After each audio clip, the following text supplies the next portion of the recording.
Hey guys, this is your main man Michael from EAKCrewProductions, and here we have my Inzektor build. But today, what we're going to actually be talking about is the side that you can play for Inzektors. Um, as we all know, on that new ban list that posted on Streak, which is most likely the real ban list, our little buddy Sangan, which is so good in the deck, is going to be gone. But I mean, the deck will still be playable. People will still talk with it, and people will still be like, "Oh my God, you did something with Inzektors. That's crazy." So I thought I'd show you the side that I ran uh, during my Yu-Gi-Oh overdose, or not my, but the Yu-Gi-Oh overdose tournament that I played in. Uh, and of course, you can change the side all you want. But this is just what I thought was good in the tournament, and I'll go over some stuff that I thought, oh man, I'm so dumb for not adding, Alright, so first off, 2 Effective Ailer. This was for the wind-up matchup and any deck that ran primarily monsters so that I could stop them dead in their tracks. Pretty self-explanatory. 2 Thunder King Ryo. Also kind of for wind-ups because then they can't search with Factory, which if they didn't draw a good hand can really just kill them. But of course, Thunder King's ability to stop people's dualities, stop their search plays in general, e-calls, and stop their big summons, their BLS play, is just phenomenal. So he's a good card. 3-dimensional fissure because this format and next format there is a lot of graveyard manipulation. People need to funnel cards into their graveyard to be able to do things, and even though that hurts Sangan, it hurts any Inzektor that just gets destroyed by battle.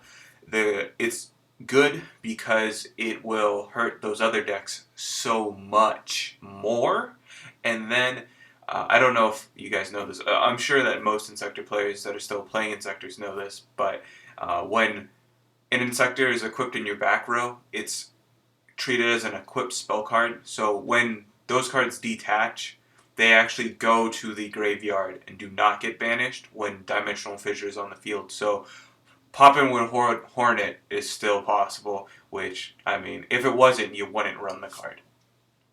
Alright, next we have 2 level limit area Bs, which is so good. This is you use it against like agents, and if you're gonna play Lightsworns, even though they could pop it with their Lightsworn, but anything that has big Chaos Dragons has big monsters and doesn't exceed very often is what you want to run level limit area B against, because it'll just push them in the defense mode, and you'll be like, yeah, I don't have my Hornet this turn, but I'm gonna draw it. But like, you're gonna get to it before they get the MST pretty much. That's what you're trying to do. And even though Inzektors is a little slower, this card should, if used against the right kind of deck, give you more than enough time, unless they just open like 3 MST, to get Hornet, get your Centipede, get your Dragonflies, and go bam bam, 1 MST, that's just in case you're playing a really heavy back row deck, playing against, you just start popping their stuff. MST being at 3 is kind of nuts. They should probably just semi-limit the card to 2 anyway, since people really only play it at 2. And it would make them have to side something a little more non-conventional. Like I'd have to put a Dust Tornado in there or something like that, but whatever. 2 Debunk. The pairs pretty nicely with the Dimensional Fissure. I mean, this is also for like Dark Worlds, and Marmels and stuff, but so is this card because it negates the activation of an effect, monster's effect, that activates in the hand or in the graveyard and removes it from play. So that's pretty insane. Like, I think I actually sided this in during the tournament. Didn't get to play it against the Merle player that I played against, who's a really good player, Stefan Bizel.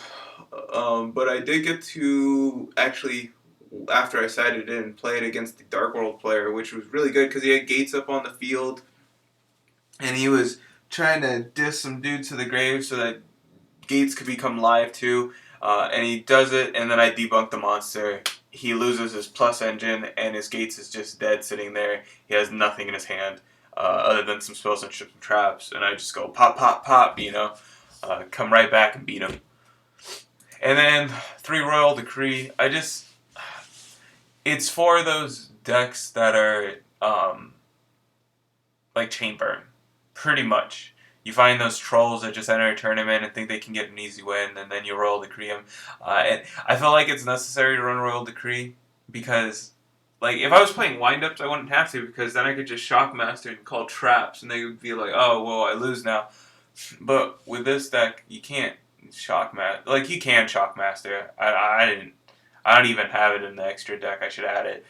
Um, because you could, I mean, you could have out centipedes and dragonflies if you really wanted to use ladybugs and move them all up to 4 in Shockmaster. But well, I mean, that's gonna take a while. You have to draw the ladybugs. Um, but I mean, with the ladybugs added in, with the royal decrees added in and the ladybugs, then boom, then you can actually get those plays off. You can either Shockmaster or royal decree. It saves you from losing face against a chain burn, which is really lame. So, anyways, that's your main man, Mike from EAK Crew Productions. I'll see you guys later. Hope you have a good day. Subscribe.